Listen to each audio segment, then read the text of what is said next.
And we are back. Couch Company Podcast. I'm John. With me as always, Tyler. Hello. Hello. Hi. We're back. Yes. At it again. Just me and you. It's me and you.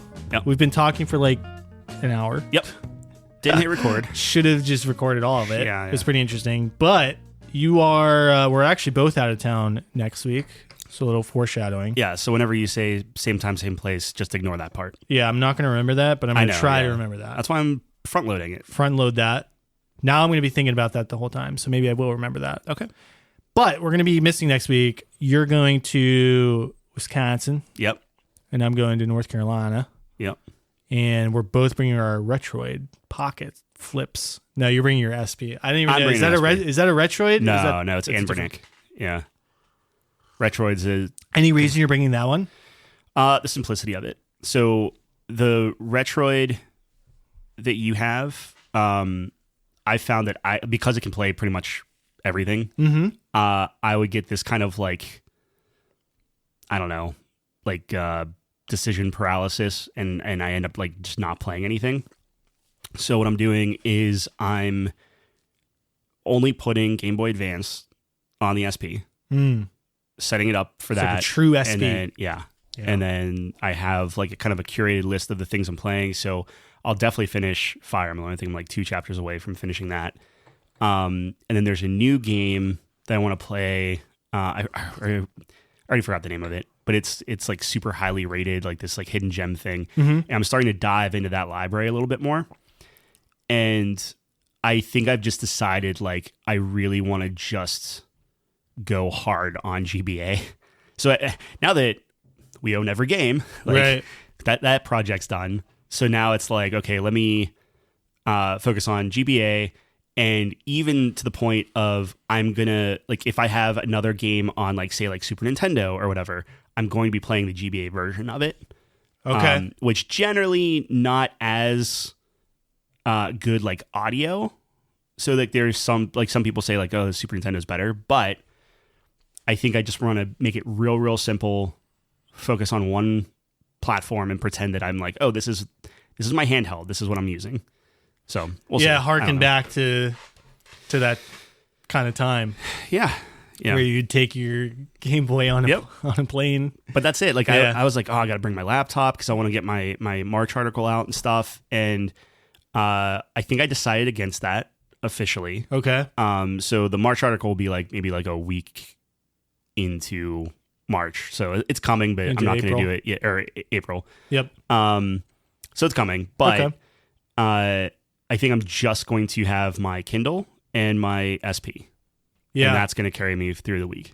I think that's a good idea. I do feel similar in terms of when you have too many choices. Yeah, it's so tough to just make a choice. But I've been doing okay with it. I've been doing Fire Emblem. So I think I'd love to talk about it on our next episode. Yeah. And then what's really fun about that is we can compare, okay, like maybe we come with who died, who our like MVP is. Maybe we can have like some accolades or something. Do they give you a... I don't know. Because they did in the first part. Oh, okay. Oh, so did they in the first part? In the first part, it gave you like a rundown of whoever, like what everyone did, maybe they were and stuff. Well, then that would be much easier then to maybe instead of going back. But yeah, we could have. I said accolades. What's the word I'm thinking of? Like what do you mean? Like a roster? No, like oh my gosh. The end of the year and everyone gets like a different thing for something specific they did, and accolades is definitely a word for it, but I'm thinking of a specific word that I can't think of. Oh well, it's right on the tip of my tongue. But anyways, I think that'd be fun to compare our runs. Yeah, because you were saying like, oh, Marcus is so OP. I'm like, yeah, he's OP. Dude, Marcus, he really is just a dumb truck. I died a couple times on, I forget what chapter, maybe like 13 or 14 or something like that, and I was like, man, I keep like pushing too far. So I just put 2 choke points in, and I just put him, and then what was it, Hector with the axe, I think. Yeah, Hector's. And I just put he's one of the main characters, right? Yeah, and I just put him on 2 areas. He's very and good. Like they just kept funneling into me. Yes. And like they would attack me and just die. I'm like, all right, well, this is like easy. the big tanky guy too. The second guy. Second guy, yeah. I didn't really use the first guy too much. Yeah. The second guy, the younger guy. Yeah. He's a brick wall. Yeah. You put him in a choke point, nothing, like arrows just bounce off him. It's awesome. Yeah. Yeah. It's really nice. It's interesting. I like that one. I don't know if I'm going to do, because you said you want to go through like all of them, right? Well, I mean, yeah, I was just interested because the new one's coming out. So I thought it'd be fun to kind of get the history of it, right? Kind of feel that out a little bit, see how it's changed and things. Because people are so into that series. Such a rich history. And they're not afraid to really shake things up in terms of their mechanics and style of games. And for better or worse, people have very strong feelings on each entry. And what's cool about it too is that one could be someone's favorite. And while the same one, people could hate it, right? Yep. And there's a lot of devices. Kind of the same thing with like Mega Man's. Yes. I like, because I was trying to find like, hey, what's the top 25, like the undisputed top 25 games on GBA? Yes. And Mega Man was one, and Castlevania was one that it was like all over the place on what's the best one, who thinks this, like that kind of stuff. So I don't know. It's interesting when a series can do that, which I like a lot. And apparently the Final Fantasy Tactics is a different game. So I loaded that up, and that was like already like kind of an interesting thing for the GBA. Like it's like a smaller story and something that's just like something that's pick up and play, which is nice. It's not like the PlayStation version. Like it's not a remake of that. Yeah. So I don't know. I want to try another Zelda, I guess. I don't know. Like Minish Cap apparently I just is good. never I don't know. I never did Zelda, but yeah. Superlatives. Oh, that's what you were trying to. That's what I was looking for, because it's not always just positive things. It can be negative things or funny things. Yeah. Superlatives. Okay. Right. So like most OP or biggest waste of space or something. I don't know. Yeah. You know what I mean? I just think it'd be fun. Like we just have some of those kind of things and kind of review our rosters. Okay. And I'd be curious to see, maybe like someone I used a lot, you never used, vice versa. Yeah. It'd be kind of cool to compare that. But anyways, yeah. Game Boy Advance, I mean, we've been talking about it a lot, but what a great, I mean, I've been thinking about this too, because I've been playing Spyro, which I don't know what you put on. Is it just upscaled resolution, or is there specific for PS1? Yes.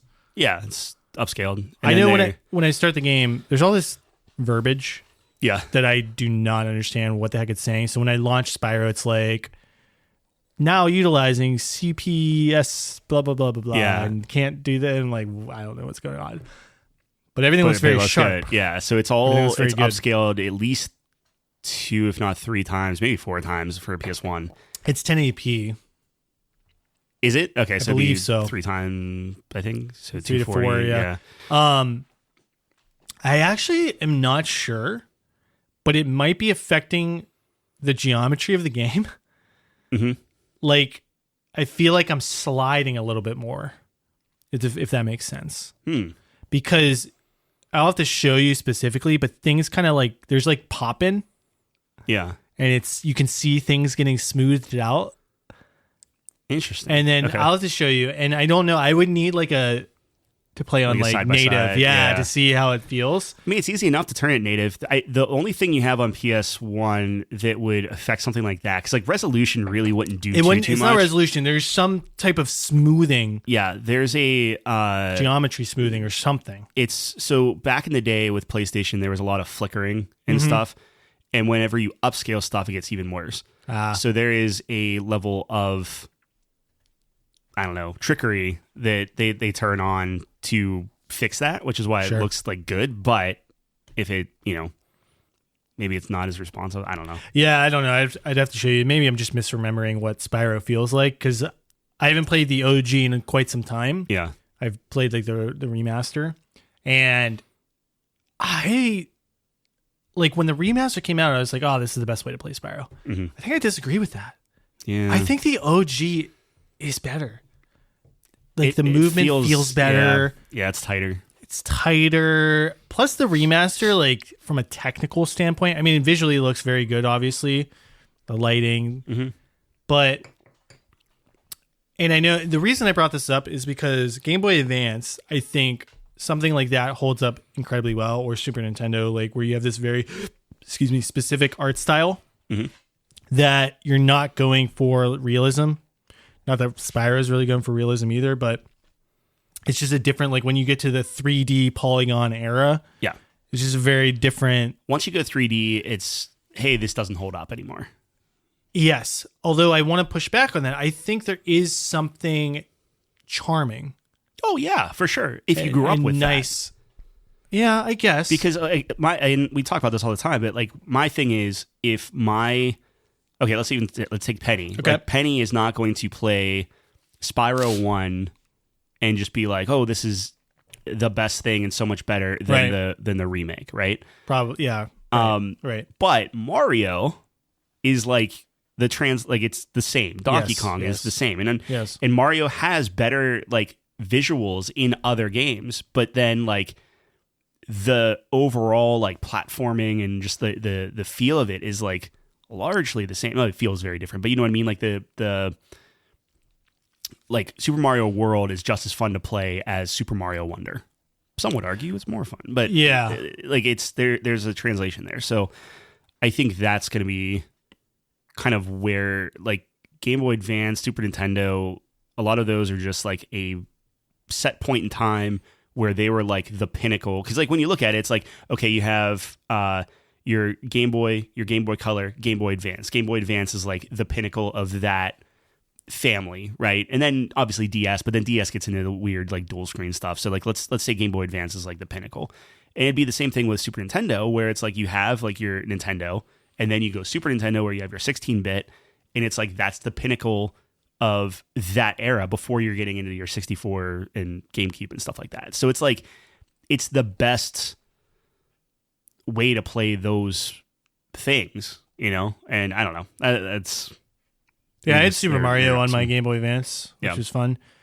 I think with Spyro though is that when I play the Reignited trilogy, I think there's something great about not really knowing what something is. Like there are enemies in that game where you're like, what the fuck is this? Yes. But there's something magical about that. There's something where your imagination kicks in. It's like you kind of have some idea or headcanon about what this thing is. Like, like I was just playing Clifftown and the mama's making the stew. Yeah. It's like, what is this thing? Like it just looks so weird. And the little guys who gets thrown at you. Yeah. It's like, and when you see it in high res in the Reignited trilogy and in the details, you lose a little magic, I think. Because you're like, that's not what I really thought. It's kind of like when you read a book and you picture the character in your head. Yeah. And then you see it on screen and you're like, that's not what I thought. Yep. And that's why there's a lot of the time there's a disconnect between those types of things, the different types of mediums. And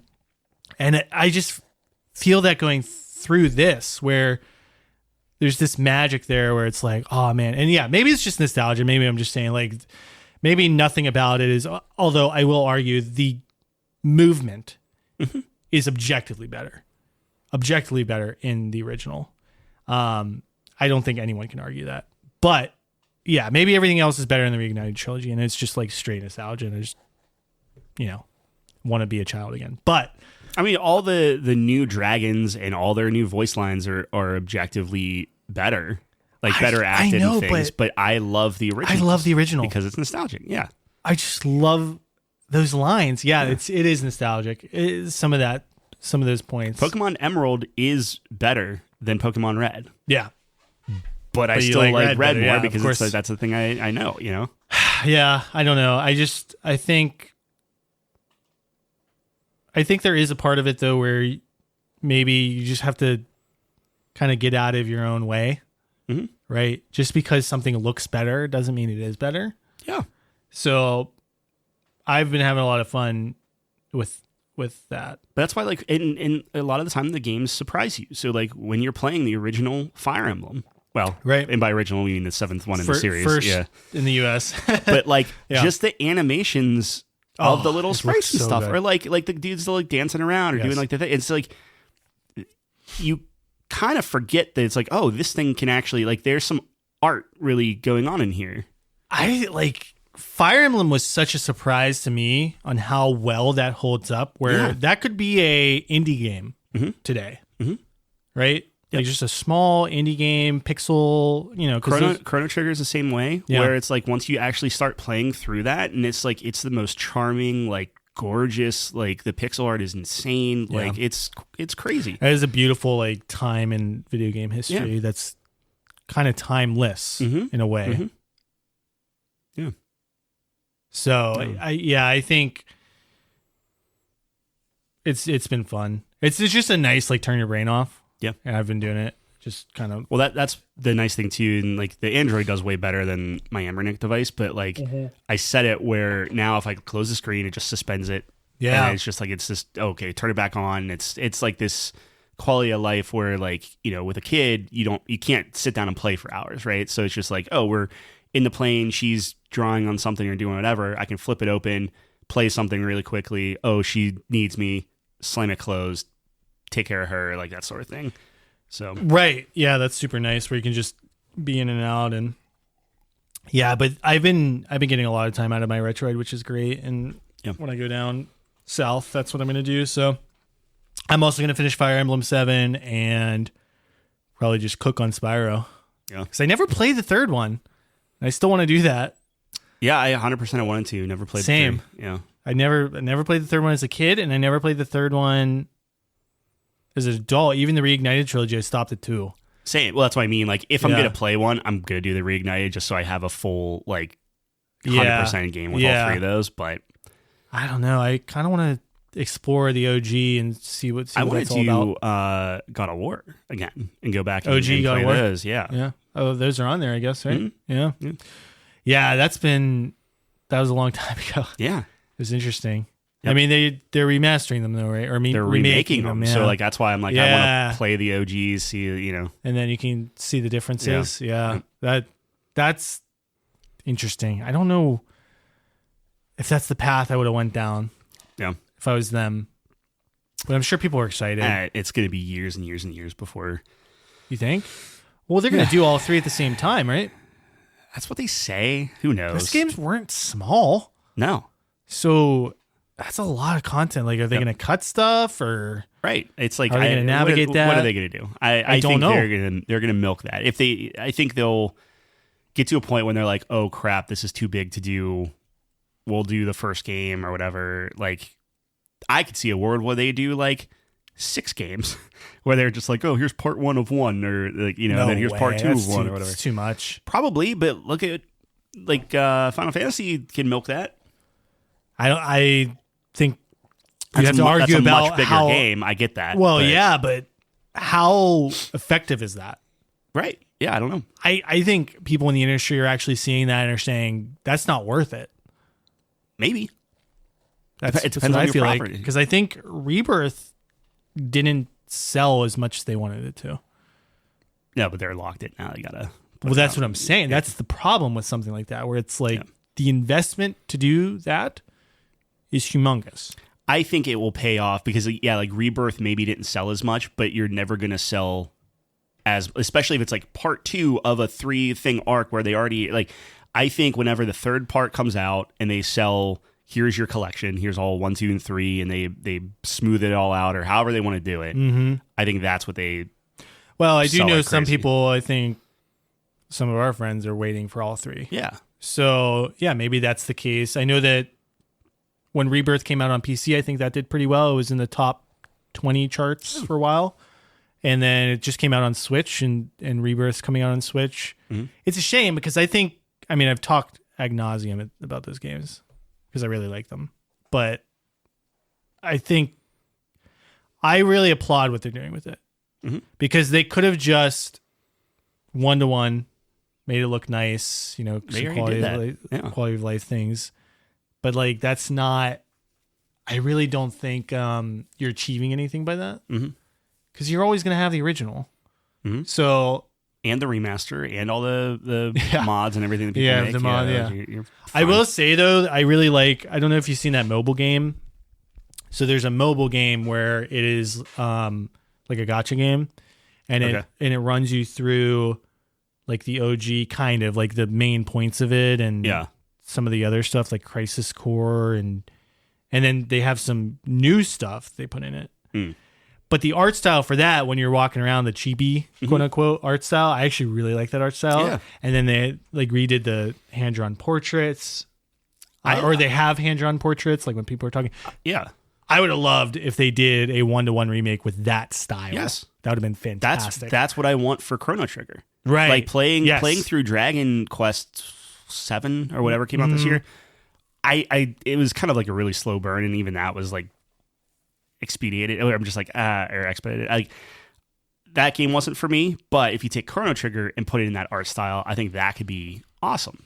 Like I think that's where you can make it look incredible with the lighting and the graphics and everything, but you can still hold true to everything. That's why people were like, oh, we love the 2D HD 3D remake things and stuff like that. That was interesting. I love that art style, by the way. That, what would you call it, technology? Yeah. The 2D, 3D? Yeah. 2.5? I like it, but I feel like it's starting to become like slightly overdone. Yeah.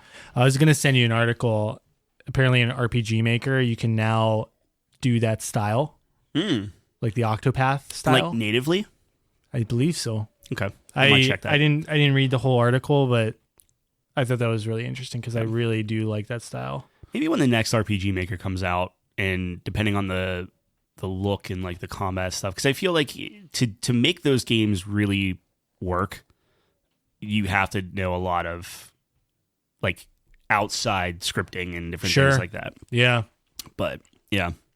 Making games aren't easy. No. Yeah. Turns out. Turns out. Yeah. No, I think Dragon Quest is always a series that on the outside looking in, I'm like, man, I wish I was kind of a part of that. That's an easy one where like whenever you look at it, and you're like, what should I play? Yeah. Everyone's just play 11. Oh yeah, is that the one? Okay, I actually didn't know that. Yeah.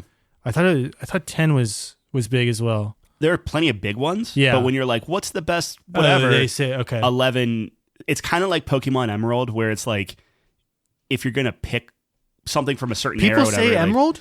Is that true? Or Heart, Gold, Soul, Silver. One of those two. Really? Yeah. Yeah. That's interesting. Emerald's up there. I think people really like Alpha Sapphire or Omega Ruby. Depending on the list Which you look at. Yeah, I mean, Heart Gold Soul Silver is, I would argue, is probably the best. But when you're pulling like the DS stuff out, so I'm playing through Fire Red, but the remake. Yeah. So what is that called? Fire Red. What's the original called? Red. Oh, it's just Red? Yeah. Oh, Fire Red. Okay. Yeah. So I'm playing through Fire Red. So it's Gen 3 aesthetics in Gen 1. Yeah. So Heart Gold, is it Gen 4 aesthetics in Gen 2? Heart Gold, Soul Silver are remakes of Gold and Silver, so it'd be Gen 2, and it's DS games. So it'd be so like Gen 4-ish, 5. I see what you're saying. Yeah, you know what I mean? Because like, yeah. It's a step beyond that, I think. When Fire Red came out, it was like on the Game Boy. It had to be on the Game Boy Advance because it looks like Gen 3. Yeah. Which I love, by the way. I just wish the story was better. No, I think you're right. Because it would be Diamond Pearl aesthetics. Maybe I do that when I'm down next Heart week. Gold. No, finish Fire Red. I still haven't finished it. Yeah. Because I'm trying to get him a champ. Yeah. I think I'm almost there. Really? I think so. We can almost trade. We almost have the technology. The biggest problem is we have to have the same.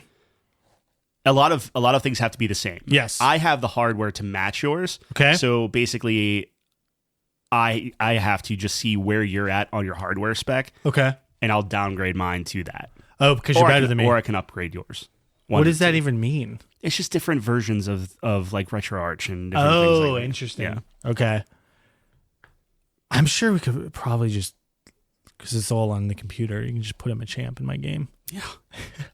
I thought you didn't want that. I don't. Yeah. You could do that. But if I have to do that, then we have to do that. Yeah. I'd like to do it the official way, like back in the day. Well, the official way is buy Fire Red on your Switch. the semi-official way. The underground official way. Yeah, before they open that up for you. Yeah, I don't know. I mean, yeah. But I do want to finish that, so that should be on my list. So finish Fire Emblem, maybe finish Pokemon and do Spyro. And I'm almost done with Churro Q, which is fantastic. What? That's that was you were talking about it's like a racing game. Yeah. Yep. So it's a JRPG. So think Cars, like the movie, like Disney Cars, where cars are like, it's just a society of cars, but it's a JRPG. Yeah. It's essentially what that game is. Yeah. Not even essentially, that's literally what that game is. And it's so, talk about, that's pure nostalgia. The translation, maybe one of the worst translated games I've ever seen. So many misspellings, sentences that don't make sense. Yeah. But my God, do I love that game. I just love that game, man. What's the platform on it? PlayStation? PlayStation 2. 2. Okay. Yeah. So, has a great soundtrack. It's such a fun game. It's so wacky. That's the thing about the Japanese, man. Those games or the media that they create, it's just unique. Yeah. And sometimes it's way out there, but at least it's outside of the box and it's fun. The game that I will most likely play the most on the plane is Bookworm, which is just a little worm and it's tiles falling down with letters on it. And you're basically just making words with those letters. Yeah. And if you give like a red tile, every time you make a word, the red tile eats the letter like below it and stuff. And apparently that's like the most addictive thing. And people were like, you look at this game and it looks like this kitty dumb whatever, and people love it. So like there's that. It's on the Game Boy Advance. Oh, wow. Yeah. Dude, I'm going to give you a full list of like, hey man, here's like some crazy stuff. Lilo and Stitch is on there because they're like, hey, yes, we know this is a Disney game, but this is like crazy hard and plays like Contra. And it's just like, oh, okay, like, sure, let's do that. Wow, interesting. So there's some weird. How did you curate your list for because I know that you were having some trouble with this. Yeah. A lot of the top 10 lists are very divisive and then just going off of things. So what did you land on? So I landed, and this is I'll probably get flamed for this.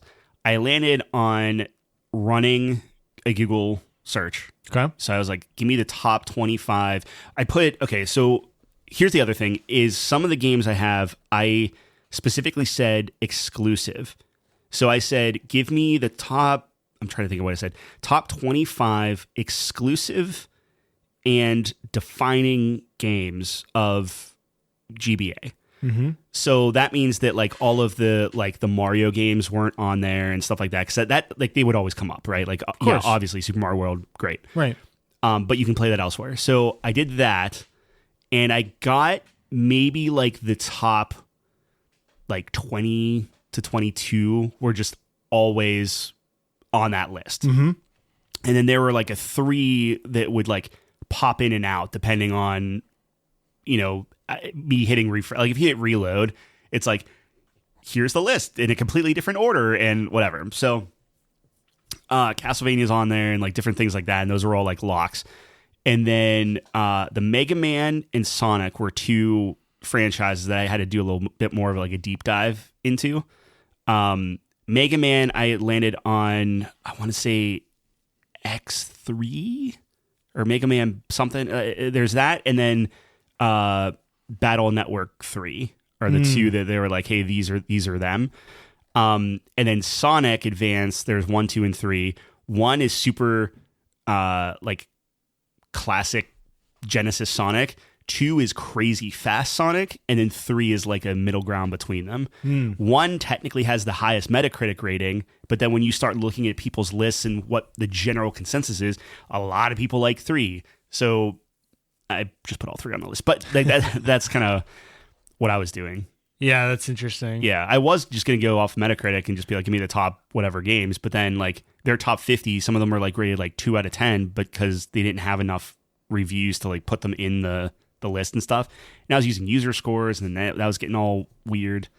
Yeah, it's tough it's there's a lot of variability. I want the hidden gems that are just stupid fun to play that like people don't talk about. Like, yes, obviously Metroid's good. Obviously Mario and Pokemon are good, but like give me the Lilo and Stitch, right? Like give me the thing of like, holy cow, I can't believe that this is actually like fun, you know. I'm very curious how Lilo and Stitch turns out for you. I have it on my list. I'll play it. And Bookworm. We'll see. Yeah. Have you tried Bookworm yet? I haven't. No. Okay. That seems like a Tyler game. Yeah. Just weird. I think that's gonna be a Chelsea game. I think if I show her that, she's gonna be addicted to it. All right. That's awesome. Yeah. No, that'd be fun. Yeah. I don't know what else I'm playing. I mean, I'm just playing all of my Fire Emblem's the only thing I'm playing new. Yeah. I don't have. So you'll have to send us those lists so we can try out. Yeah, I'll send you like once I want to like vet them. I don't want to be like, hey, try all these and then some of them like suck. But yeah, we'll see. Well, in other video game news, on a less positive note, PlayStation. Yep. $900 for PS5 Pro. Yep. And then the regular version's is what, $750 now or something? I want to say $650. $650. Well, there's two, right? There's the one with the disk drive. Maybe that's $750. Yes, and then the one with digital is $650, something like that. The cheapest one I think is $650. Everything moved up $100, I believe. Yeah, except the Pro, which moved up like $150. Yeah. So the RAM crisis, just going crazy. And by 150, we technically mean like 150 from the last price hike. Yes. So it's like it was, I think, $699, right? Like originally, and now it's $200 more. Yeah. Yep. Yeah. So a net of $200. So buying a PlayStation less feasible. Yeah. It's starting to. We're almost at 4 digits for a console. Yep. Which is just unbelievable. Well, I was telling Chelsea, like I'm running like all my ROMs off of the like big. I got like a 16 terabyte hard drive that I was telling you and Jeff about last week, and it's just like it's so slow, like so slow, like it's ridiculous. So it's like I understand why all these hard drives and RAM and everything are getting like everyone wants those because you just can't go back. Like you can't. Is it that bad? It's so bad, dude. Really, dude. How long does it take? Like, so I just wanted all of my Game Boy Color, Game Boy Advance, Nintendo, Super Nintendo, and I just want to take them and put them on a SD card. Right. Yep. It took me something like 9 minutes. Okay. Yeah. That's slow. Normally, it would take like 30 seconds. Oh, I thought you were going to say it took all day or something. Oh, no. But that's not crazy. 9 minutes? 9 minutes for the cheapest, easiest like files on my system. Yeah. It took me 9 hours to unzip all my GameCube games. It's a lot of hours. Like, yeah. Like, but hey, I mean, beggars can't be choosers, I guess. Yeah, I know. Yeah. But now you have the whole kit and caboodle, right? Yeah. Yeah. I mean, everything that's like feasible. More or less. Or not. There not was some huge like pain in the butt. like PS Vita was annoying. I wasn't going to do that in Jaguar. It turned out to be kind of a pain. What about the what's it called? Something Vision? Intellivision? Intellivision. Yeah, I got that. You have that? Yeah. So like the golf game? I played a know. golf game, I think, when I was really little. Well, I got it. Yeah. Perfect. Yeah. I'm going to play that. All right. It's probably so bad. I don't even know what emulator you would use on that. I have no clue, but I'm going to find one. I'm going to do it.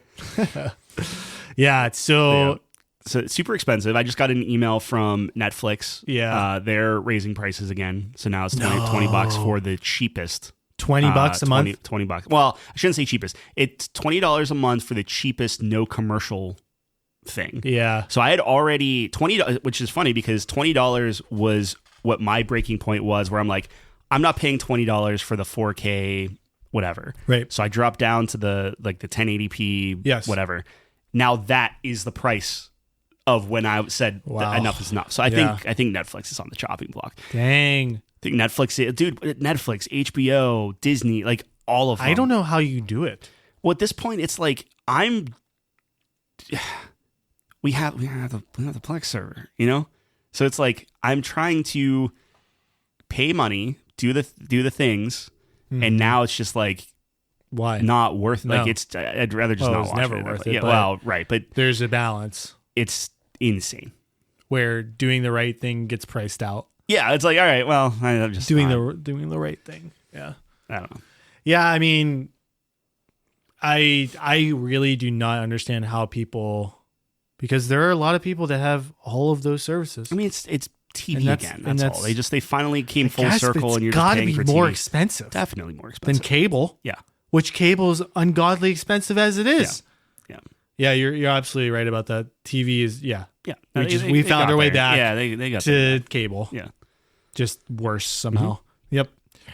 It's only a matter of time till something happens where it's just like, and like even Plex, like cool, Plex is an awesome thing that we rely on people to keep the servers up and do all this stuff, and then eventually if if power goes down at the server house, then it's like, well, you don't have anything. Like, right. It's like you so if you put all your eggs in that basket, now you got it's just you have to go outside and touch grass. Yeah.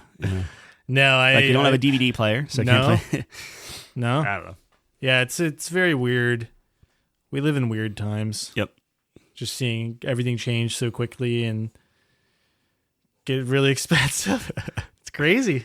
I'm not saying that things aren't, more expensive and take more money to do X, Y, Z. The number of people that are latching on to, oh, wait, we can just raise prices because everyone else is doing it. Like, I would love to see the ratio of that. Like, how many is it like, oh, we actually have to raise the price here because it's just like, we literally can't afford this versus, oh, let's get in on this. Like, here's the next leap. Like, I would love to see like the true ratio, which I never will see that. Well, the problem too is that you got to quantify what afford means, right? I'm sure like they could keep prices the same theoretically. Now, I don't know for sure. Obviously, I don't know the ins and outs of every company's financials, but I would assume that they could keep prices the same and just take a hit on their bottom line. The problem is we live in a society of, in terms of business, of perpetual growth. Well, I guess to the moon. We have to be growing for our shareholders, or else my question would be, we're going to lose money, like more money. How many people that are actually increasing prices would otherwise take a hit to their bottom line? In what scenario? Any of them. So it's just like, oh, hey, okay, like Netflix is raising theirs to 20. Yeah. If they didn't do that, would they take a hit in their bottom line? And sure, they probably would, right? If they're making more like TV shows. Because the thing is, too, is things are more expensive for companies. Sure, depending gets on what it is, more expensive. Yeah. I'm sure production's more expensive now. Sure.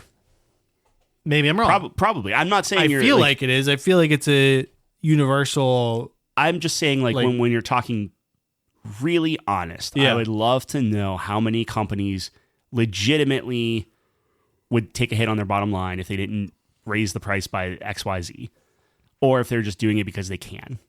Oh, so you're saying I see.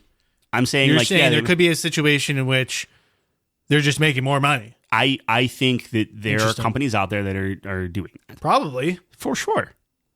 Yeah, I don't know. I've never been at that level. Right. My thing is like I would just like to know the ratio of how many people are doing that. Maybe it's all of them. I have no idea. Yeah. Maybe it's none of them. Artificial, just It's hard to say. I'm not well versed enough in that. Yeah. I'm sure if I did the research and understood finances better, you're probably able to tell because all of that stuff's public or for public companies, right? It's just hard to believe when like certain I forget what the thing was, but it's just like, oh, we're raising prices of these digital games or these digital movies because the economy, and it's like, oh yeah, sure, that's there it is. It's a lot harder to like. I can understand physical. Yeah. Nintendo's doing that where the physical is going to cost more than digital. Yeah. But it's not, oh, digital is going to be $10 cheaper. It's going to be physical is $10 more. So it's just like, there's a difference there. My worry is that once prices are established, that's your new norm. Like it doesn't matter. Exactly. It doesn't matter if suddenly we have like if you have all the new hard drives and all the new whatever, it's just going to be. People are never going to be able to afford PCs ever again. It's so sick. And I was reading a PC Gamer article, and apparently sales for top end PCs are actually up. So I don't know what that means. People are probably using them for either AI or just ripping the guts out and stockpiling them or whatever. Maybe. Yeah. I don't know. But that was interesting. But it's like, who can afford that stuff? It's getting ridiculous. It's less about who can afford it and who can. It's more about like who could flip it, afford it a year from now. Yeah. You know, like it's like, It's okay, only like worse. it's kind of the same thing with PlayStation, where it's like, okay, like PlayStation's going to $900. I think you can still get it for $750. I think. So how many people are like jumping on that now, or how many people are buying a Switch 2 now? Because That's it's actually like, pretty okay, smart if you do that. It's like, hey, next month we're going to 900. Just sell out of everything. Yeah, that's what they did with the Meta, the Quest or Quest 3 or whatever it was, and they're like, hey, we're raising the price $100, and you would think that people would be like, that's ridiculous, and sold a ton. I know. Well, again, I always say this, but it comes down to the consumer. Well, right? that's why I think I need to people cancel Netflix, because this is like the third time in like you got to take a stand at some point. Something. You have to. Yeah. But the problem is you need enough people to do that. Mm-hmm. And if enough people did it, they'd have to figure something out. Yep. They'd have to adapt or die. Yep. So, well, eventually you're gonna have to, because like I'm not saying I'm necessarily at the point where I'm like pinching pennies to like, oh, okay, I got to do this or whatever. And like I know I joked about like I got to cancel Crunchyroll to pay for my Eve. I don't need to do Eve. I don't need to do Warcraft. But like all those subscriptions add up, and like I always wondered how people could just forget that they have certain subscriptions. But I'm like, I think I'm at that point now where everything's a subscription, and I'm just getting like, okay, did I cancel like Xbox Live? Like, oh, that's it's. I need to just reset, kill all subscriptions, and then like kind of cherry pick what I actually use on like a daily basis. Yeah, I think that's a good thing to do. I really try my hardest not to have any subscriptions. Yeah, I mean, I have to. Sure. The gym and stuff, but it is rough. For example, for as good as last year was for Game Pass, I haven't used it once this year. Right. Yep. And I really need to cancel it and just pick it back up, which I hate doing because I'm always afraid something's going to come out. But I don't know why I feel that way, because I can just pay for it like whenever. So, or it's one of those things too where if you cancel it and then you try to come back in, and if they decide to raise the price, like they up to this point have kind of grandfathered some people in and did it. So like you're always running that risk of like, you come back, it's gonna be $20 a month now or whatever. Something like 14.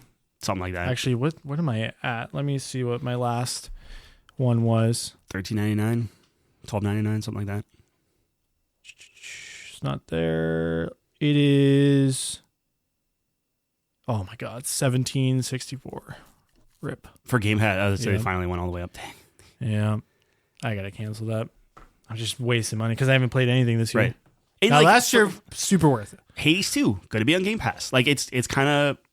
They're gonna have some cool I'm stuff. not gonna. I already have the game. Right. Well, no. Right. That's what I mean. Like for like they're putting out, like I think Kingdom Come 2 just went on there. It's gonna come on there and stuff. And like there are some really great fantastic. Things, but it's just people, not for me. It's for the people that are a year behind in games that are.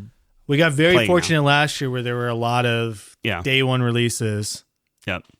Expedition 33, Silk Song. Yeah. Yeah. But I mean, Forza is coming out, so that'll be one. But now, I mean, we're at 17 a month. That's here's the thing, like $190. Forza, if it's a decent game, 200? which every Horizon I've enjoyed, kind of would just buy it. Nah, they keep it on there. They keep Forza on there for Forza Horizon 5 still on there. Yeah, but is it going to be you're saying that you wouldn't just have enough to like you pay the $70 for it or whatever, and then like $70, that's what, 3 months of Game Pass? Yeah. Hopefully something else comes out within that time. Well, that's the problem. There's not enough. Yeah, there's not enough this year. Yeah, maybe I should just cancel it this year and just buy Forza. I look, you do. No, you do, but completely valid thing. I don't know. I don't know what else is coming out on Game Pass. Well, they do a lot of indie like drops that are good that you don't know about them, right? So I'm hoping something maybe. I don't know. I gotta figure something out because like Ball X Pit was on Game Pass last year. That was really nice. Just probably wouldn't have played that if it wasn't. So when you get those things, it gets really nice. But yeah, I need to take a look at that. But no, I know how you feel. It just sucks. Just watching your bank account get drained. It's like another mortgage. It's insane.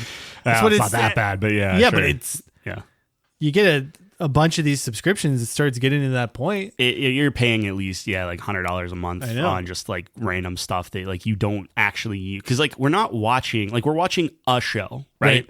So it's like, yeah, we might be watching Netflix constantly over the course of that month, but we're not watching Netflix and Hulu and Disney and all this stuff. We're just, it's in the background, just for whatever reason. Like, well, the Disney's nice for a penny, but no, we're keeping Disney. You need to keep Disney's Disney. A thing. Disney's gotcha. But Disney, Hulu, HBO combo pack, whatever, is like cheaper than just buying, each individually and stuff. Right. But then it's like, okay, well, like, do I just do Disney, which is still cheaper than all three of them, but for only like $10 more, you can get everything. That's the rub. Yeah. Yeah. It's tough. And like personally, I would pay for Apple TV just because you love Apple TV. I think they have the greatest programming. For instance, speaking of which, I just watched. I think you were recommending this to me. What was it called?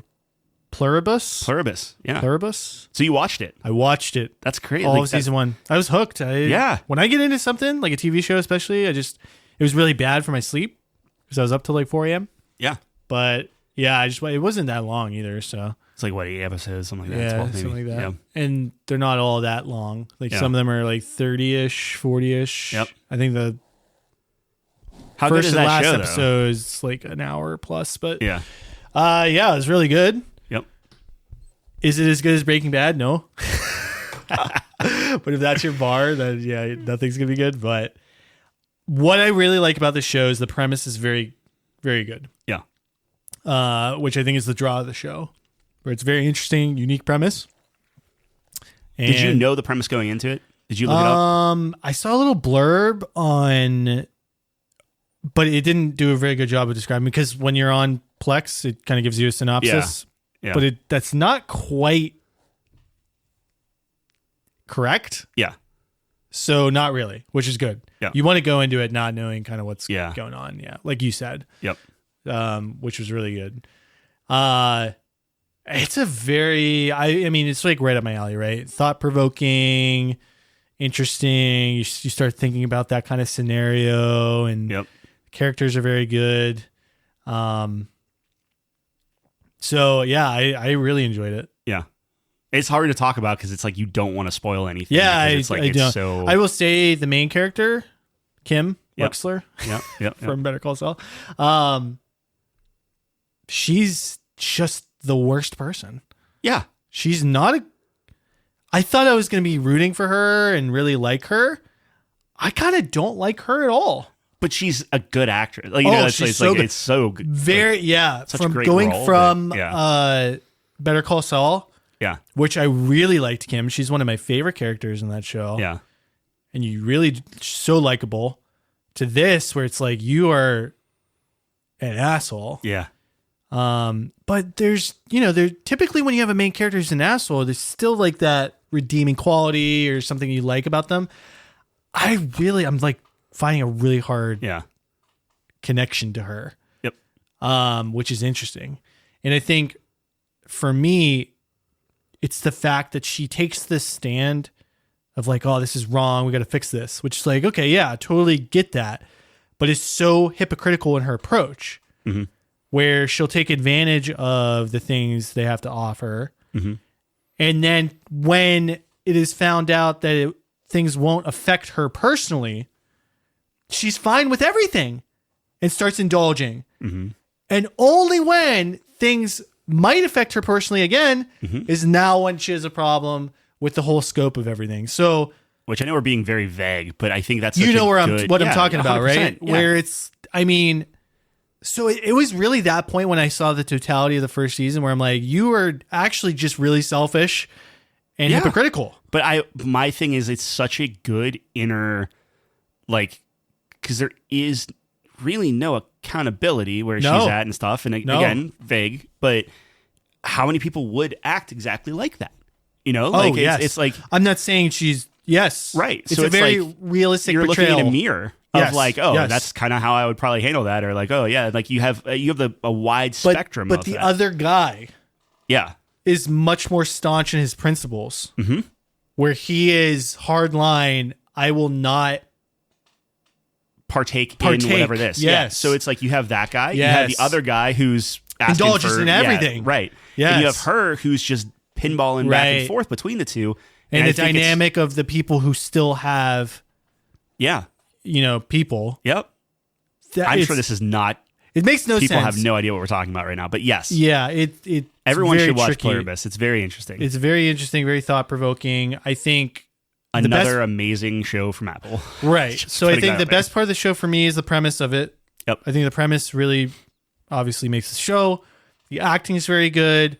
I do think there are some lulls in the middle. Okay.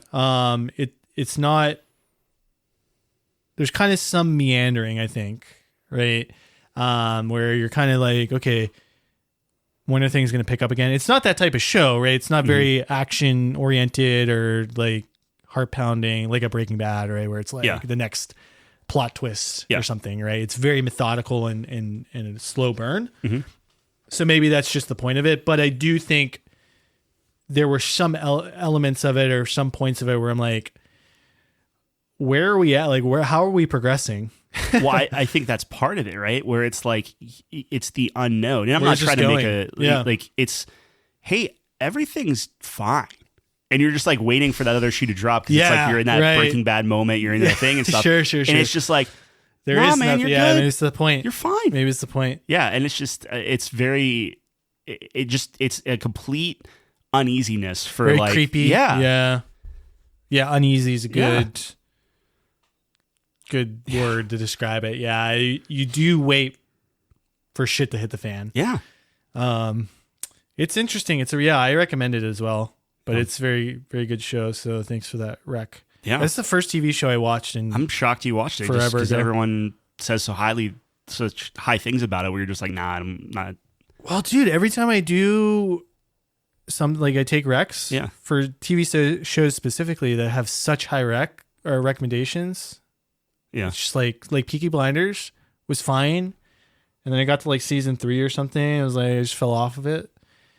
Ted Lasso, watched season 1. It's fine. Yeah. It's all right. Yeah. Which people get so mad at me. Man, they get so mad at me for that. Sure. Look, I you might gotta be honest. Shrinking's good. Okay. Shrinking's really good. Again, Apple. If I had a show to pick for you, it would be Andor. Which I know how you feel about Star Wars and everything else. But I just watched a short. We were talking about shorts before we started Yeah. recording where it's ruining our lives. But I did just watch a short. Yeah. A YouTube short where someone was talking about TV shows and they were like, or it was like a streamer. And someone asked them the question, what is a recent TV show that's a masterpiece? He's like, I really think when it's all said and done, Andor is a masterpiece. And I was like, people wow. say, like, they're like, I know how this sounds. Yeah. Unironically, I think it's the best show ever made. Wow. Do you need context or is it its own? No, it's its own thing. Open and shut? If anything. Are there references to other things? Oh, for sure. Yeah. Yeah, but you're not going to lose out. But this is all before Rogue One. So the guy from Rogue One, this is his like prequel. Yeah. Sure.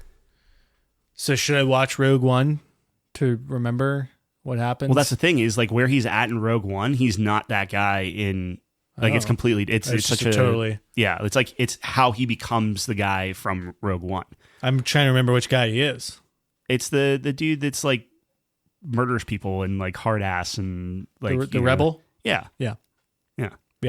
Where he like kills the informant because he's like, all right, I gotta. Yeah. He just like cold hearted, whatever. Yeah. Interesting. And is Andor done? Is it wrapped up? I don't know. I've never. So that's the thing is like when I say you should watch Andor, I really love season 1. Season 2 came out. People still loved it. Okay. And I haven't seen it. You haven't watched it? Yeah. Interesting. All right. Maybe I'll check that out. And this video was saying this too, where despite everything that Star Wars is going through, the show is that good. Mm-hmm. Mm-hmm. And that's where I'm at, where it's not really Star Wars fatigue, although I'm sure there's a little bit of that.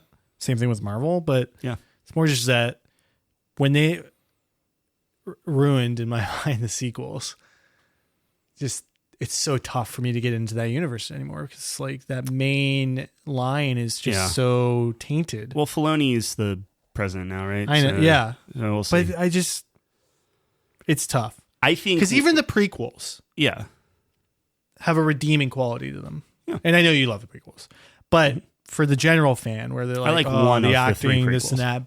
that. At least the macro idea and structure of the prequels, in my mind, is still incredible. How we get to where we are in 4 is still great. Like the big term, the big picture. Yeah. So good.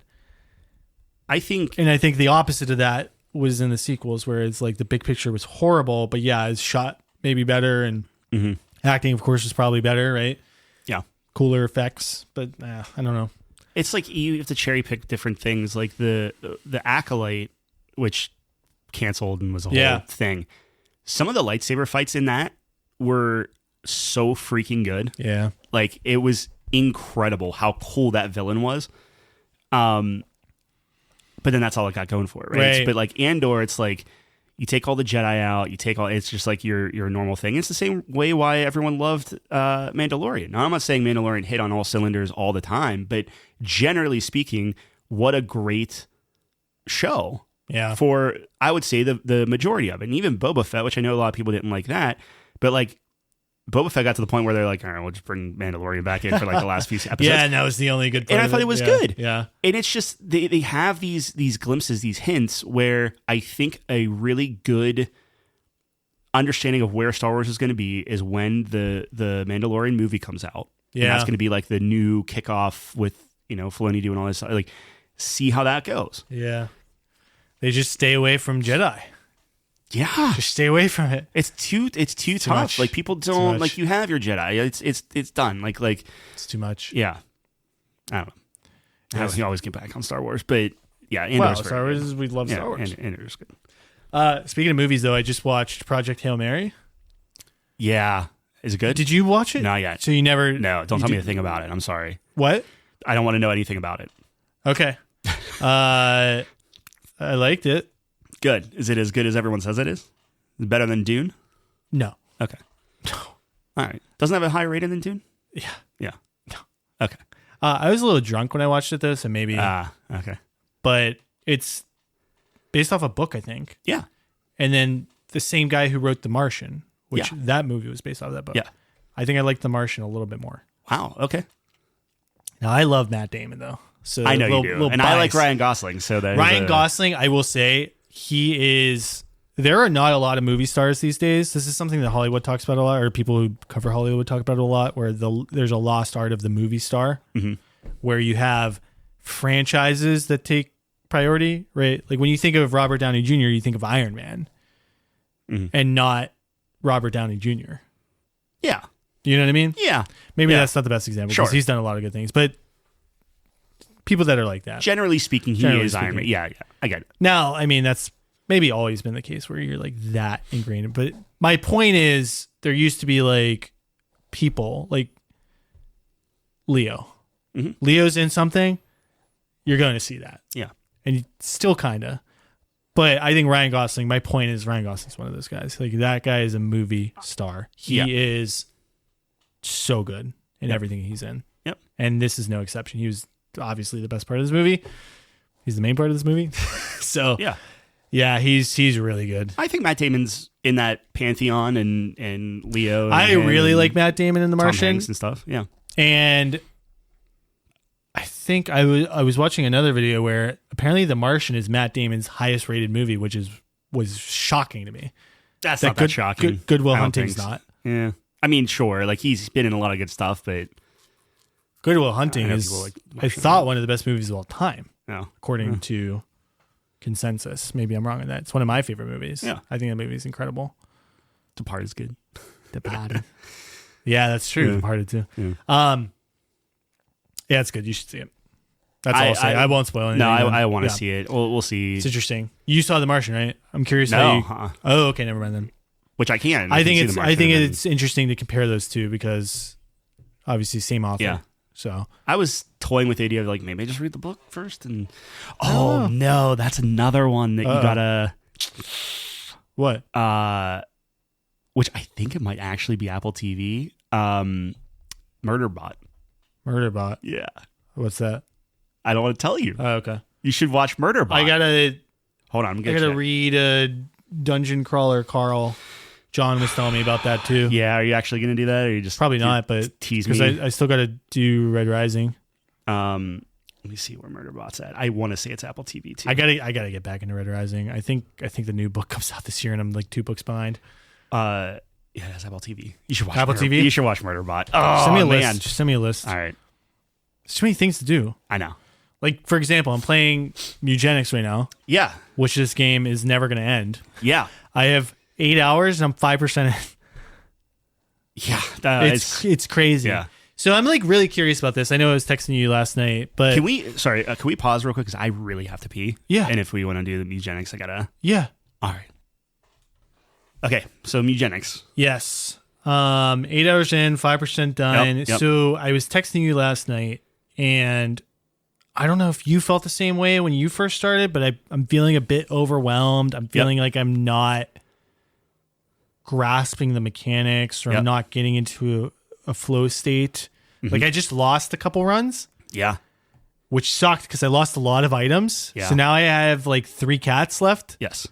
And then I just used them all. So my house is pretty empty. Like I did have a lot of cats. Now I don't. I feel like difficulty got way higher. Yeah. All of a sudden. I don't know. So curious if that's how you felt, and So at what point 100%. things started clicking and stuff. It's after that. So Oh, okay. No. Yeah. Like I'm being Sure, serious. sure. So there was a point where I was just losing like every run, and I was getting super frustrated, and I was getting to the point where I'm like, okay, well, like I just can't beat this now because I have no items. And it was like this reliance on items, or reliance on a very specific build and different things like that. And it got to the point where I was like, okay, like wipe everything back to the basics. And then I started kind of like really, like you shouldn't have to use, items are obviously great, but you shouldn't have to use items to beat, let's say like the first stretch, like to the first boss. Right. You should be able to do that kind of in your sleep. Yes. Roughly. Okay. And it really forced me to do that. And that's interesting that you said that you kind of went through or you're in this lull now too, because I'm like, I wonder if that's like baked into it in some way, or it's like, okay, like it's like forcing you into a certain pattern and stuff. If I didn't have you to reach out to, or there were some videos where there were some beginner videos that said, hey, don't worry about breeding. Like that was the biggest tip I got, is breeding will be later. Yep. Your priority right now is stray cats, stray cat quality. Yep.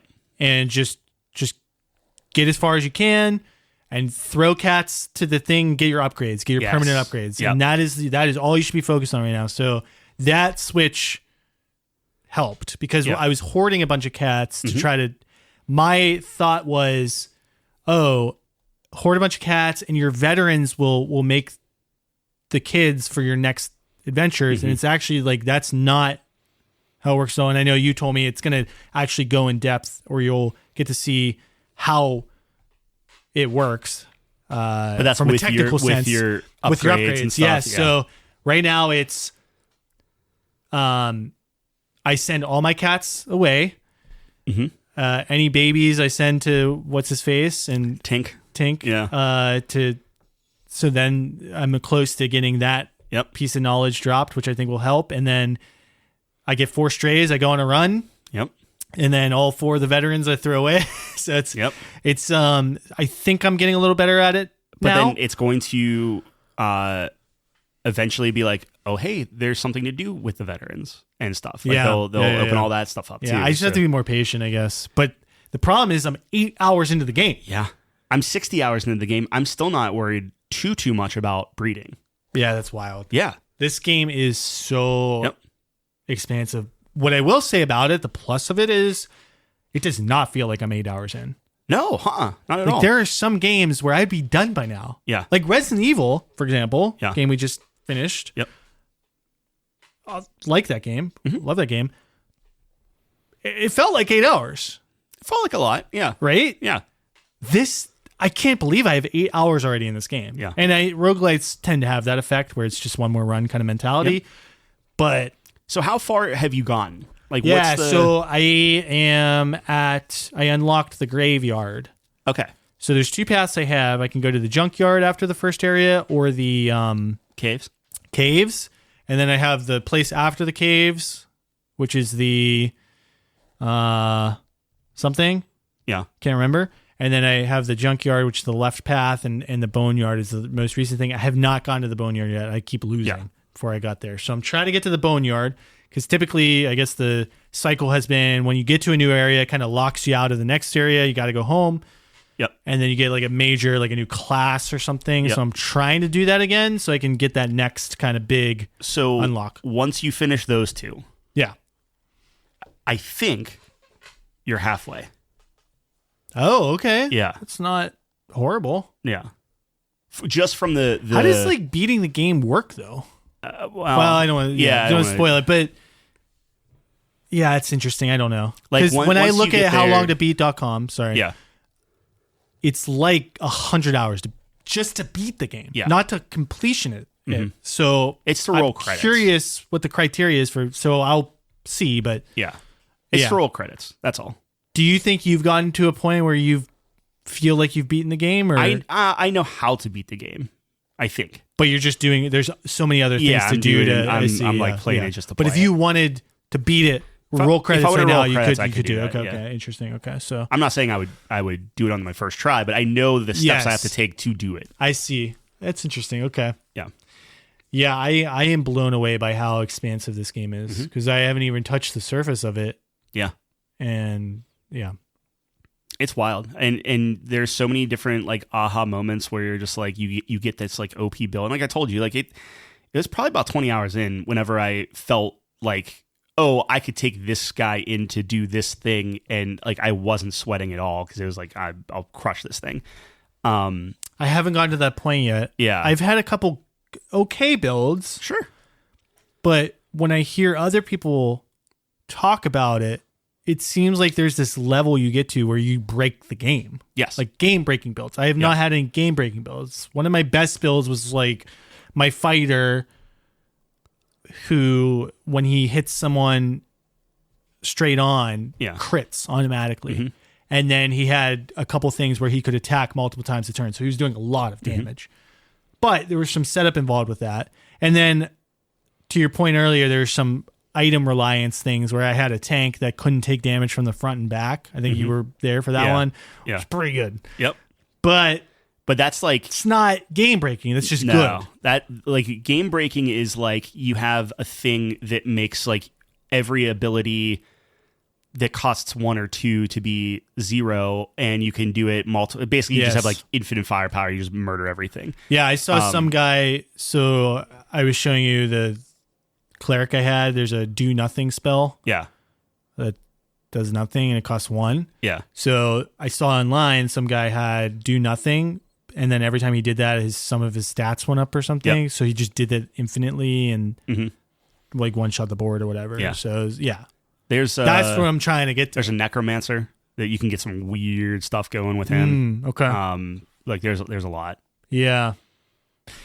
Okay, so I'm glad it's not just me because I felt like I was like, am I just dumb? Like, am I not getting this? I went through a thing that almost knocked me off the game, but I enjoyed what I've played so much where I'm just like, okay, like if you persevere, the next time you beat like the thing or like you get one step further, I think it unlocks a lot of stuff. And once you do definitely do the upgrades because that also opens up some stuff for you and it gives you like more options and different stuff. And I would say don't be reliant on a specific build. Just be open to something weird and just try other stuff. Yeah. Right. Yeah, I'm trying to just learn the abilities and just try to, and part of the problem is I'm not creative enough. Like some of these things, because I know you were sitting there and you're like, hey, what if you tried this? Or but all the stuff that I was telling you to do, I stumbled upon. It's not like I had this big brain like, oh, aha, let's do this. Yeah. It's, I don't know, I'll throw this here, I'll do this here. And then it works in a weird way. And you're like, oh, crap, I can't believe that worked this way. And then you... Yeah, it's really interesting. I mean, it's maybe one of the deepest games I've ever played. It can be. And I haven't even scratched the surface of it. So there's a lot there.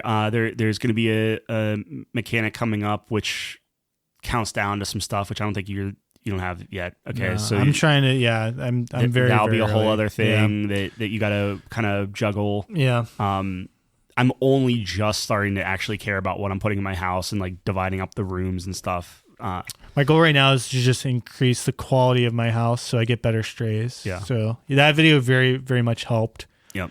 But I was feeling a very similar way where I'm like, man, do I really want to keep playing this? It was pretty discouraging.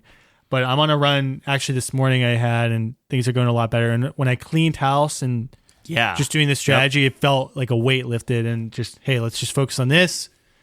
So it does take a mindset shift. Mm-hmm. So I do feel a lot better. So hopefully that'll start. The hard path will get you more furniture too. That's the one thing I do realize. Always go hard. Yeah, I try to go hard. Yeah. Do it. Mm-hmm. Yep.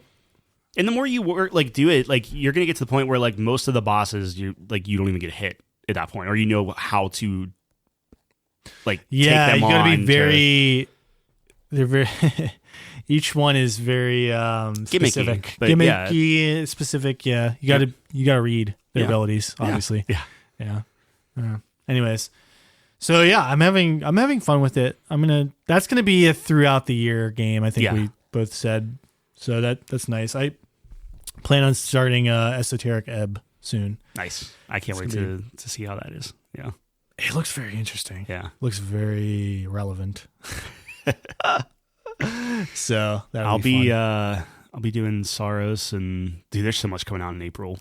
Saros is end of April though. I think Pragmata is the next big one on my radar. Yeah, that's 2 weeks in or something like that. I think so. So I think the plan is to try to finish Esoteric Ebb before that. But Detective Mouse PI also comes out early April, and that's been on my radar for years, dude. I hope it's good. Man. I hope it is too. Yeah. That game looks so funny. We'll see. Wow. Anyways, so we should probably get into it. We both have completed a game. Yeah. You've completed it recently, more recently than me. Yeah. Resident Evil 9. Yep. Requiem. Yes. So when did you beat it? Yeah, last night. Yeah. Were you staying up late to finish it out? Because we were doing Love Island, and then I was like, I napped, so I'm awake. Yeah. I went to bed at 4 a.m. Damn. Yeah. And then I had to be up with Penny today because we did you're dying the raid. Now. Yeah, I'm a little bit. Okay. I've been crushing some coffee though, so it's fine. You didn't seem like you're dying, yeah, so you're doing a great job, pal. Yeah, I'm jittery if nothing. Yeah. All right, so do you want to kick us off? Just how do you want to tackle it? Yeah. Do you want me to kick us off? You can. Do you let me set the stage real quick. Set the stage. Do you like Resident Evil as a franchise? I do. You are a Resident Evil fan? I'm not a hardcore fan, but I have roots within Resident Evil. I feel like I've talked about. I played some of the early entries at my friend's house when I was younger. Yeah. And that was very memorable. I would say recently I've fallen off of Resident Evil. I haven't played the most recent one, so this was trying to jump back into the fandom. I feel like this is like a greatest hits of Resident Evil, which is not a crazy take. Like it's just like, hey, this is it. Okay, so maybe you should start because I don't want to come in being like, this. Like I don't want to be negative Nancy. I think it's a good game. I think it's a well-made game. Yeah. Do I think that it's like as high as people are saying? Personally, interesting. Yeah, interesting. So is that because you're a little scaredy pants? Nah, you guys are. Everyone's talking about how this is the scariest game in this series. I vehemently disagree. Last time we were on, you almost had a heart attack. Well, yeah, but I got this actually goes to my main thing. So you play as Grace and you play as Leon. Grace is first person, Leon is third person. If you play it quote unquote as intended or correctly, you can change it up if you want. Yeah. I think generally speaking, I'm a big third person Resident Evil guy. I love 2. Honestly, I think I liked 2 more than 4. Mm-hmm. And I was really jazzed for that gameplay. And I was like, okay, I'll play the first person stuff, like whatever. And then I was shocked that the first person, like you and Jeff were talking about last week, the first person stuff with Grace is actually like more engaging and like I actually enjoyed it more. It was like that kind of that horror aspect to it and stuff. And I don't want to like do spoilers, so we'll have to kind of navigate that a little bit because it's still fairly new, you know? But I really enjoyed kind of her playthrough, and then I was shocked at how Leon And Jeff was talking about this last week too, where it's like, okay, I liked his little spurts of action, one-liners, whatever, but then you play this like large section with him, and I completely agree with Jeff, where I'm just like, okay, this is like just Resident Evil 5 or Resident Evil 6, and it's not really what I wanted. And it was like all of the different things in like every Resident Evil game, they just shoved it into this one of like, here's all the cool stuff that anyone's ever said about any other games. Let's put it all in here. And it just felt very like disjointed to me a lot of the time. And I don't feel like it moved the needle in any meaningful way in terms of like puzzles or traversal or like yes, it looks really pretty. It has the shooting mechanics. It has like aha moments, things like that. But it's not like the next generation of Resident Evil games. It's just like a tiny iteration of what they've, which is good. Like it's a good game. It's a well-made game. It's a solid package. To me, it's like it's a very almost like safe thing in a lot of ways. Like for his like, oh, you're playing two different characters, two different perspectives, all this other stuff. It's like, yeah, that's crazy. But when you really step back and think about it, it's like, no, they just took a checklist of everything that worked in every other game that they had and just threw it all in one. And it's like, on one hand, yes, it's all the greatest stuff of Resident Evil. But on the other hand, how cohesive is it? And is it actually like a total package is kind of where my, like at the end of it, like, you know, credits are rolling and you're just like, all right, like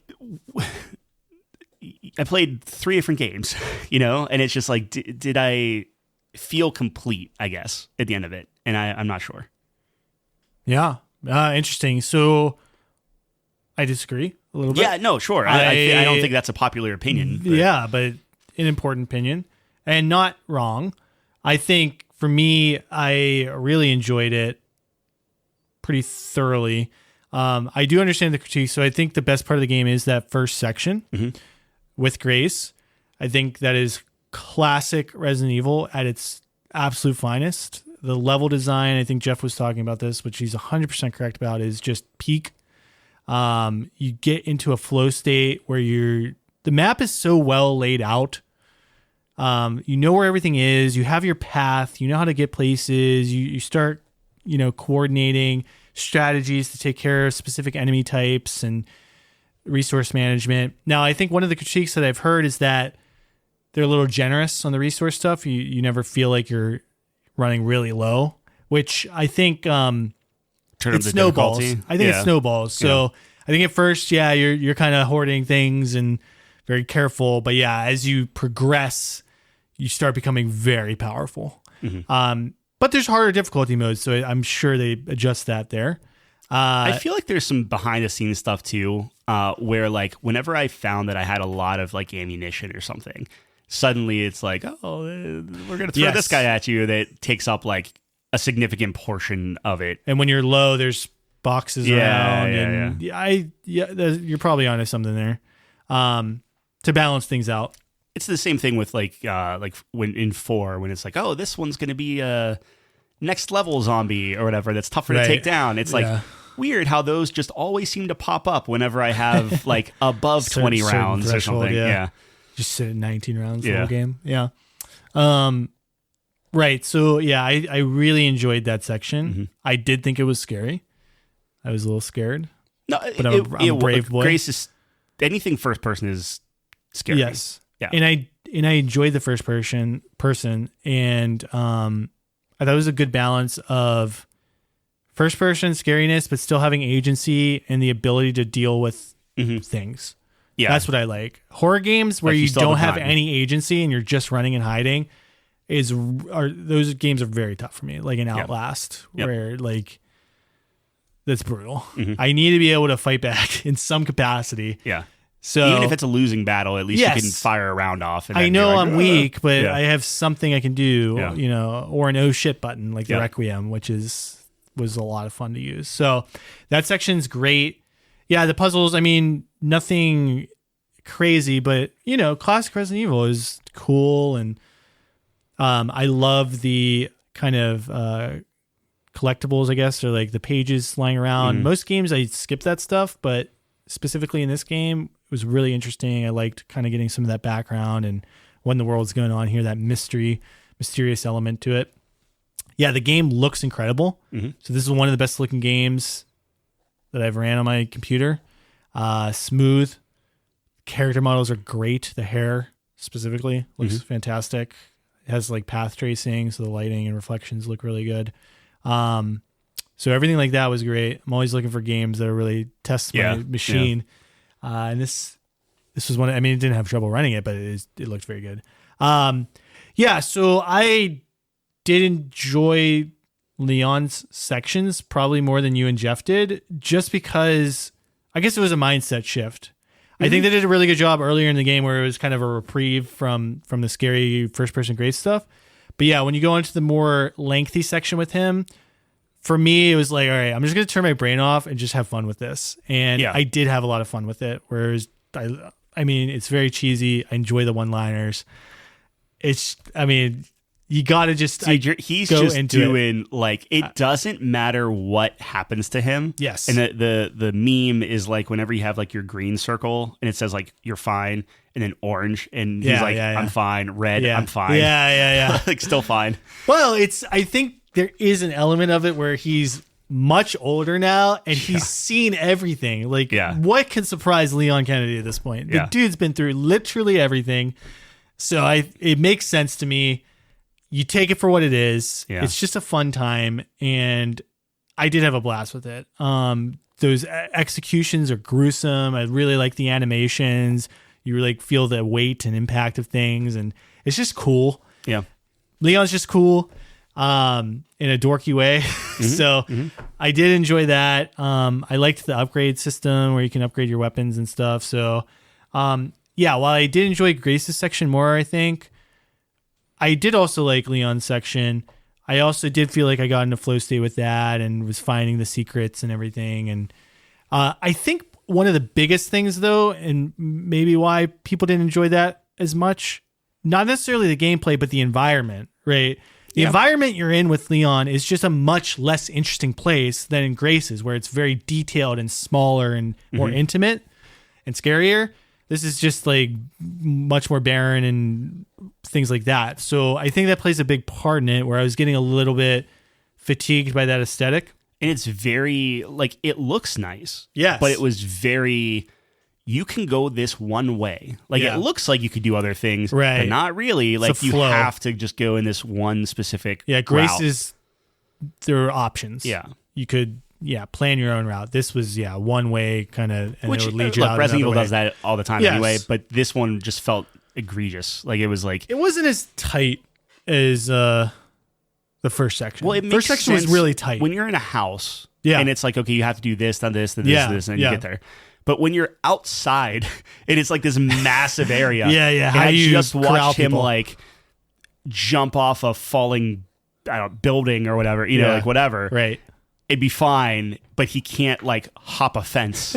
Like, that's the kind of stuff that just breaks it for me. I don't know. That's fair.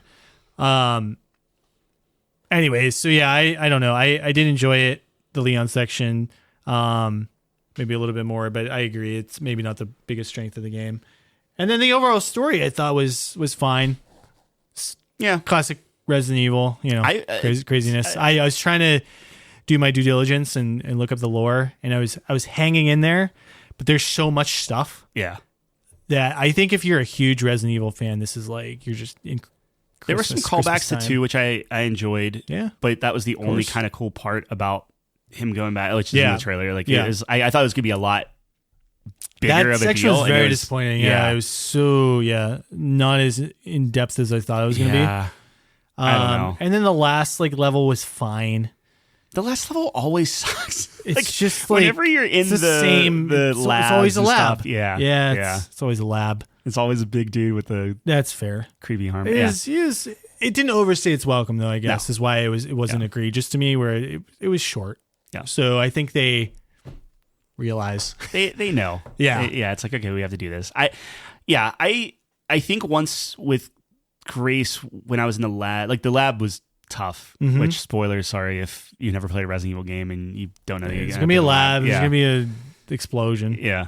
But like, you were getting to the point in that lab where it's like you specifically, it's not just you have to take a certain route, but now you have to like fight a specific way too. And it's like, oh, if you try to go too far. I was just spamming those. If I think I know what you're talking about. But it's just with Grace? Leon? Both. Leon. I mean, Leon could just kill anything though. Yeah, well, with Grace, it was like, oh, here's a new thing. I just spammed the shit out of it. Dude, I was just, I was going crazy with that. It's just like you have to do it a specific way. You Yeah, have it's to do it there. There were a lot much more linear parts where I'm like, it was almost like a set piece that you had to like, and we've talked about this before, where it's like you had to like follow a specific path and do it at a certain speed, and if you don't do that, then you get reset. It's just I don't know. I think visually it was interesting and stuff. I'm sorry, I was not realizing what you were talking about. Now I know what you're talking about. That section sucks. With the yes. The flashback, if you will. Oh well, no. So that's another one where it what also were you sucks. talking about? I'm talking about in the lab where the guys are like blind and you're like throwing bottles and stuff. And trying to, like, okay. Then we were talking about the same thing. Yeah. Well, I was just destroying them actually. Yeah, well, I was trying to be like all like okay, like in the moment stealthy. Right now, it's like okay, well, like what? Well, as soon as you get like the new item, I was like, oh, I'm not going to destroy. I'm just going to destroy everything. Murder everything. Yeah, but. Yeah, so no, I agree with that. It was pretty I agree. I think that's good. Like again, I know it sounds like I'm down. Like I think generally speaking, it's a very well made game, and I don't think it's a tight game. It's not too long. Yep. Right? It's that 12 to 15 hour range, 10 to 15 hour, depending on how in depth you go, which that's a nice solid gaming experience. I don't know how to place it, but I never felt what I felt in Resident Evil 2 or 4, where it's like, and I think a lot of it has to do with, well, no, because even 2 you play with different characters, but like with this one, it was like Grace is so different in a different inventory, different mechanics and all this other stuff, and like Leon's so completely different where like you literally have a bracelet counting your kills to level things up, or just like this like arcade shooter. Yeah. And it's just like, it was so...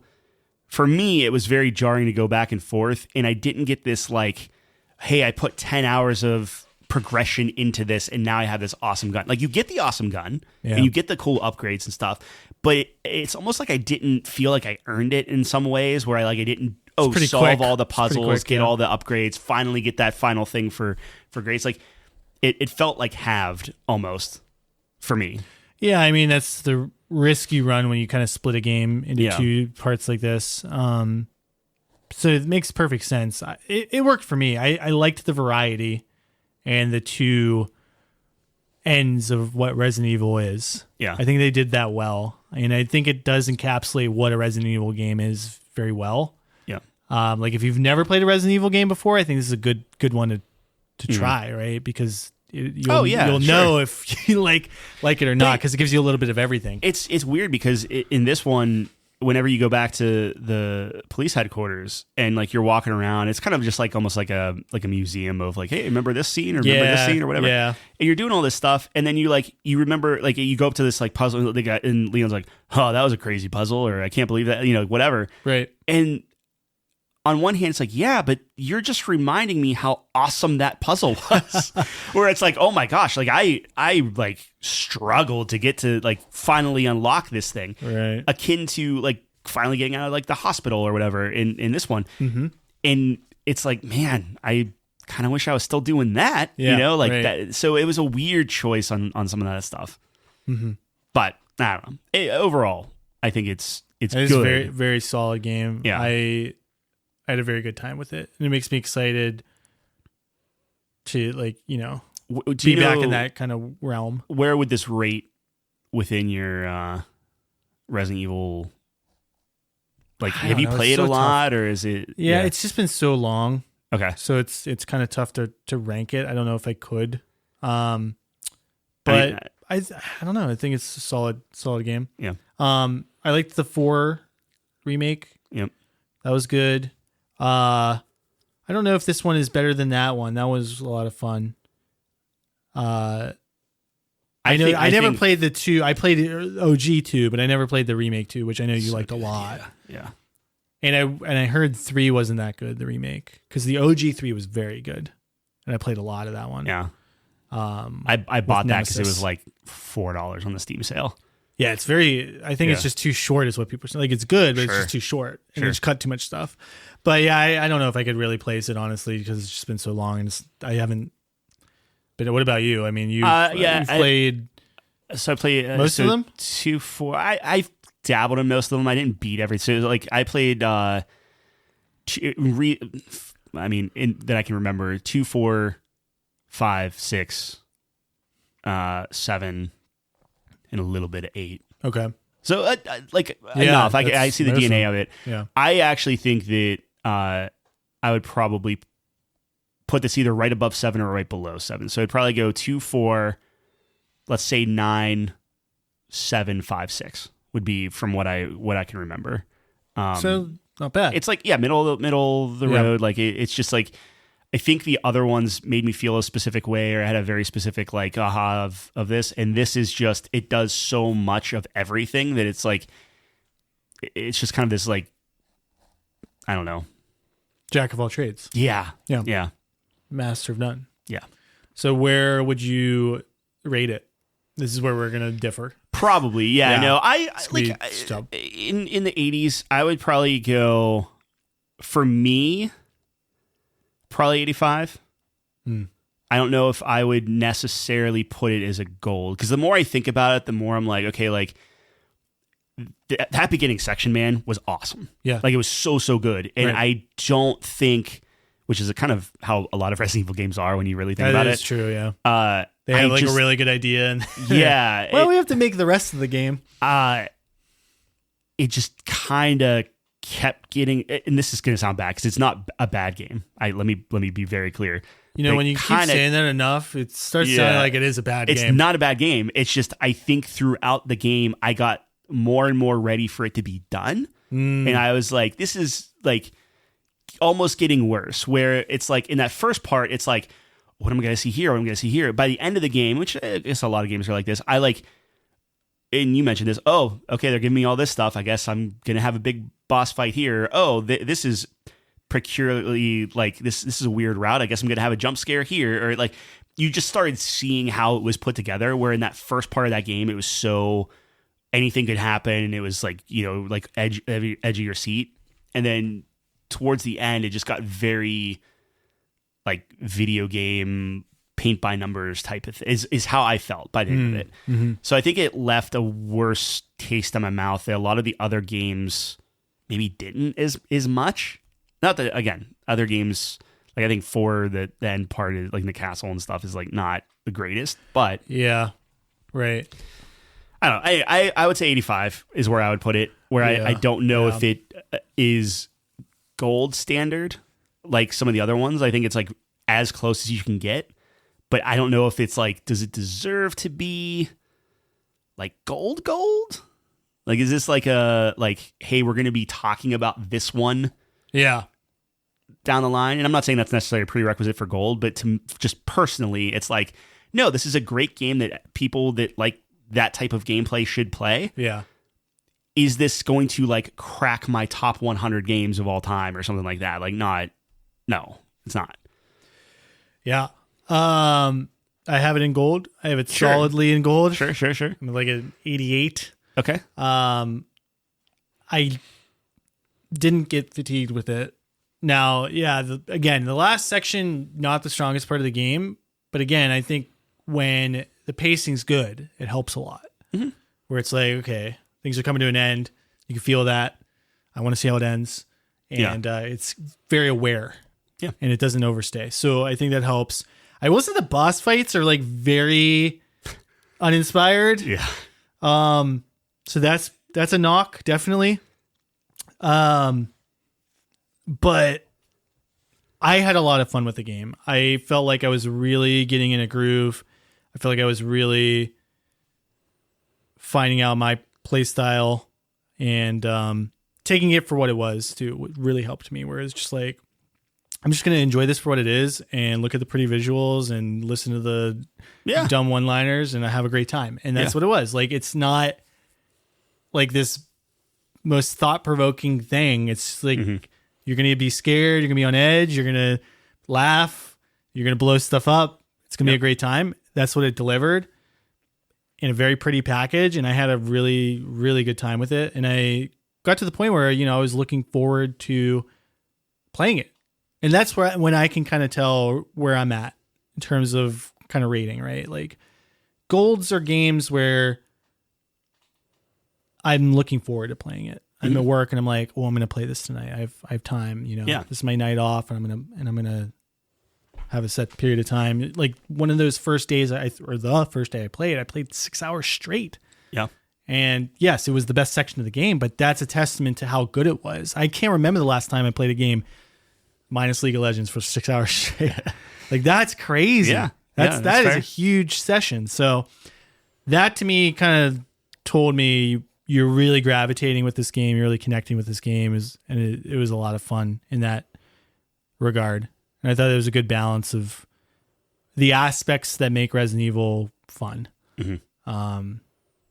So yeah, that's where I put it, like an 88-ish. Okay. I think that's solidly in the gold category. So what do you think? 86? Yeah. Make it gold. That's fine. I think it is. I mean, it's a good game. It's a good game. It's a very good game. Yeah. It's a very good game. Yeah. People should play it. Yeah. It's very good. It's the best game out this year so far. Oh. Yeah. Easily. You haven't played Karen. You haven't gone far in Eugenics. You haven't. Eugenics, yeah. People liking that. It's one of the best games this year. Top 3. Yeah. Top 5. It's up there. Top 10. It's up there. Yeah. Top 20. All right. That's all I got. Yeah. Yep. We'll put it on the board. I think that was our first review this year. Did you guys do Karen? Technically second. We didn't review Karen. We're waiting for you. We haven't done Eugenics, Karen. I'm gonna get to Karen. Whatever. That's fine. All right. We did Trails in the Sky technically this year. What? Yeah. Because I finished it in January. Oh, well, so that's you count. it. Yeah. It's the last year game. All right. That game's so good. I can't wait for the chapter 2. All right. That's it. That's it for us. We're done. Yep. We're outie. Check us out. couchcompany.games. We have all our reviews on there. So we'll have this one up by the time this goes live. Yep. And so check it out there. As for us, we're not going to be here next week. Waiting for it. We're not going to be here next week. So you get a week off from us. Congratulations. So the following week we'll be here. But if you made this far, we appreciate you. And we'll see you next time. I feel naked not saying my usual sign off. Yeah, sure. All right. Bye.